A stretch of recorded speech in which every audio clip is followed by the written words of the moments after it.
Good afternoon guys, welcome back to my channel. তো আজকে হচ্ছে গিয়ে লাঞ্চে ছিল, আজকে খুব বৃষ্টি হচ্ছিল, তো বাবা ইলিশ মাছ ফের এনেছিল। তো এই যে ইলিশ মাছটা খুব ফ্রেশ ছিল, আগের দিন মাছ যেখান থেকে এনেছিল সেখান থেকে এনেছিল। এই যে এরকম ইলিশ মাছের লেজা ভাজা দিয়ে আর তেল দিয়ে দারুণ লাগছিলো খেতে, বুড়ো লঙ্কা আর সাথে এরকম পাতলা ঝোল। আমার খুব ভালো লাগে এরকম। আর বাসমতি রাইস দিয়ে তো দারুণ লাগছিলো। আর প্রচণ্ড ফ্রেশ মাছ ছিল, বেগুন আলু দিয়ে ঝোলটা খুব ভালো লাগে। সাথে ছিল হচ্ছে গিয়ে কালাকাত কালাকাত ছিল। আর রাত্রিবেলা ছিল পরোটা, আর এই যে মা চিকেন করেছিল। তো চিকেনটা আলুটা আমরা খাই, তাই জন্য আলু দিয়েছিল। ওটা পুরো টক দই দিয়ে, না দই চিকেনও ঠিক না, আবার চাপও না, দারুণ হয়েছিল। চাপের টেস্ট দই চিকেনের মতন দেখতে।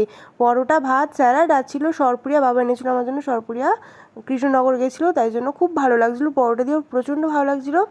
আর চিকেনটা নরম তুলতুলে, পুরো লেগ পিসটা দারুণ ছিল। তো আজকের দিনটা এইভাবে কাটলো, বাই।